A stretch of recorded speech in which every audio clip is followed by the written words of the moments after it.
जय माता दी दोस्तों, आप सभी का स्वागत है हमारे YouTube चैनल में। दोस्तों, आज की इस वीडियो में हम बात करने वाले हैं 21 जून और 22 जून 2021 के कुंभ राशि फल के बारे में। कुंभ राशि के लोगों के लिए 21 और 22 जून का दिन कैसा रहेगा, इन 2 दिनों में कौन कौन से योग बनेंगे और ग्रहों की स्थिति कैसी होगी, किस तरह से आप इन 2 दिनों का पूरा लाभ उठा सकते हैं, क्या कुछ खास इन 2 दिनों में होने वाला है, जानेंगे सब कुछ विस्तार से। बस आगे बढ़ने से पहले आपसे छोटा सा ही निवेदन है, चैनल पर अगर आप पहली बार आए हैं तो चैनल को सब्सक्राइब कर लें और जुड़ जाएं हमारे चैनल के साथ। यहाँ आपको समय समय पर सभी जानकारियाँ मिलती रहेंगी। तो चलिए इन 2 दिनों के तिथि नक्षत्रों की बात कर लेते हैं। 21 जून की बात करें तो 21 जून का दिन सोमवार का दिन है। शुक्ल पक्ष की एकादशी तिथि है और ये एकादशी ही सबसे अच्छी या कहें तो सर्वश्रेष्ठ एकादशी होने वाली है, क्योंकि ये निर्जला एकादशी है। इस दिन स्वाति नक्षत्र रहेगा, शिव नाम का योग बनेगा शाम तक। चंद्रमा की स्थिति तुला राशि में है और इस दिन अभिजीत मुहूर्त है सुबह 11:55 से दोपहर 12:51 तक। 22 जून का जो दिन है ये मंगलवार का दिन है। शुक्ल पक्ष की द्वादशी तिथि सुबह 10:22 तक रहेगी। विशाखा नक्षत्र रहेगा, सिद्ध नाम का योग बनेगा। चंद्रमा भी इस दिन सुबह को राशि बदलकर वृश्चिक राशि में आ जाएंगे, केतु के साथ युति करेंगे और सूर्य मृगशिरा नक्षत्र में है, लेकिन सुबह को ही ये नक्षत्र परिवर्तन करेंगे, मृगशिरा से निकलकर आर्द्र नक्षत्र में प्रवेश करेंगे। इसके अलावा इस दिन त्रिपुष्कर योग भी बना हुआ है, जो बहुत ही उत्तम योग माना जाता है।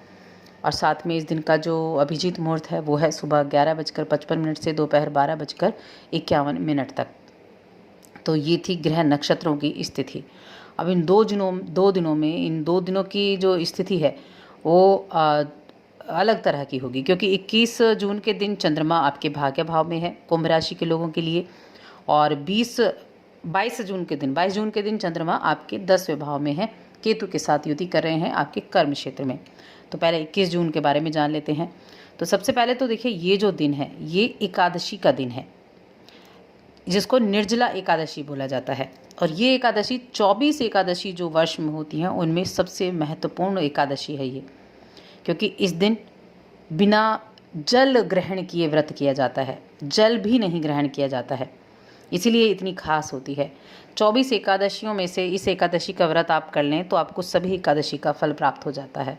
सबसे अधिक पुण्यदायिनी ये एकादशी मानी गई है। इस दिन जल का दान करना सबसे ज़्यादा सर्वश्रेष्ठ होता है और इससे बड़ा दान कुछ नहीं माना जाता।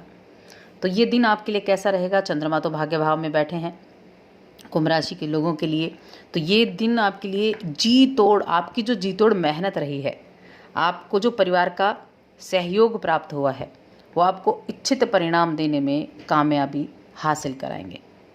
लेकिन आपको अपनी जो तरक्की की रफ्तार है, अपनी जो कामकाज की रफ्तार है, उसको इसी तरह से बरकरार रखना पड़ेगा।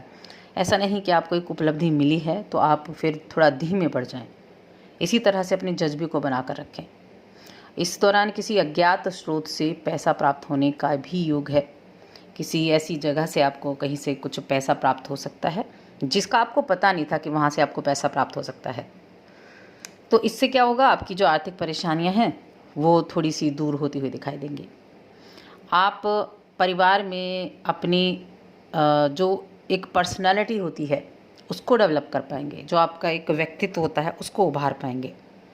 और कहते हैं ना कि परिवार में दबदबा बनाए रखने का वक्त है, वैसा ही ये वक्त आपके लिए है।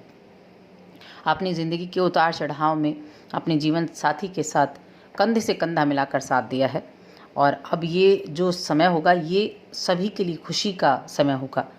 ये सबके लिए एक बड़ा दिन साबित होने वाला है। आपका हमदम आपको याद रखेगा, प्रेम जीवन बहुत अच्छा रहेगा। आपका जीवन साथी आपको कुछ सरप्राइज़ देने की कोशिश कर सकता है, तो उसके लिए खूबसूरत दिन में तब्दील करने के बारे में सोचें। मुश्किल मामलों से बचने के लिए आपको अपने संपर्क उपयोग करने की आवश्यकता होगी। तो अगर कोई ऐसी परेशानी आपको लगती है कि आप उसको सॉल्व कर सकते हैं, आपके पास कोई ऐसी परेशानी है, तो अपने संपर्कों का उपयोग करें, जान पहचान का उपयोग करें, आप निश्चित रूप से उसको दूर कर पाएंगे। अगर आप मैरिड हैं, आपके बच्चे हैं, तो आज वो आपसे कुछ शिकायत कर सकते हैं, उसके लिए तैयार रहें। हो सकता है आप उनको समय ना दे पाते हों या उनके कुछ काम पेंडिंग पड़े हुए हों, तो इस चीज़ के लिए भी तैयार रहना है। लेकिन जीवन साथी के साथ और प्रेम जीवन में भी दोनों ही जगहों पर आपकी जो स्थिति है वो बेहद अच्छी बनी रहेगी। अब देखिए, इस एकादशी के दिन 21 जून का जो दिन है, ये सबसे बड़ा, साल का सबसे बड़ा दिन भी माना जाता है। और आज के दिन, जो 21 जून के दिन, शनि भी वक्री हो चुके हैं, गुरु भी वक्री हो चुके हैं। ग्रहों की जो स्थितियां हैं वो भी कुछ इसी तरह की अनुकूल हैं, जो इस एकादशी को बेहद खास बना रहे हैं। तो इस दिन आप दान पुण्य तो ज़रूर करें। मटका आप दान करें, मिट्टी का घड़ा जो होता है उसको लें, उसको अच्छे से धोकर उसमें आप जल डालकर, जल यानी कि पानी डालकर, पीने का पानी डालकर उसको आप ऐसे गरीब लोगों के पास दान करें जिनके पास चीज़ें नहीं हैं।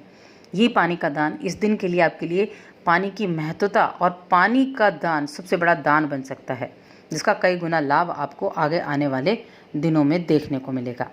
तो इसीलिए कहते हूँ कि इस दिन का फ़ायदा आप ज़रूर उठाएं, क्योंकि 1 साल बाद ये फिर दिन आपको वापस मिलने वाला है।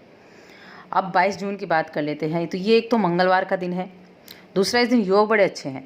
चंद्रमा भी आपके 10वें भाव में आ चुके हैं केतु के साथ, और त्रिपुष्कर नाम का योग बना है। सूर्य का भी नक्षत्र परिवर्तन हुआ है, सूर्य ने भी नक्षत्र बदला है। तो कई तरह से स्थितियाँ इस दिन भी निर्मित हो रही हैं। केतु हालांकि चंद्रमा को पीड़ित करता है, लेकिन चंद्रमा को पीड़ित करने के बावजूद भी जो बाकी ग्रहों की स्थिति है वो थोड़ी अनुकूल दिख रही हैं। अब आपकी राशि में गुरु बैठे हुए हैं और गुरु वक्री हो चुके हैं, तो आर्थिक स्थिति के कारक ग्रह हैं, तो व्यक्तित्व पर प्रभाव आपके निश्चित रूप से होगा।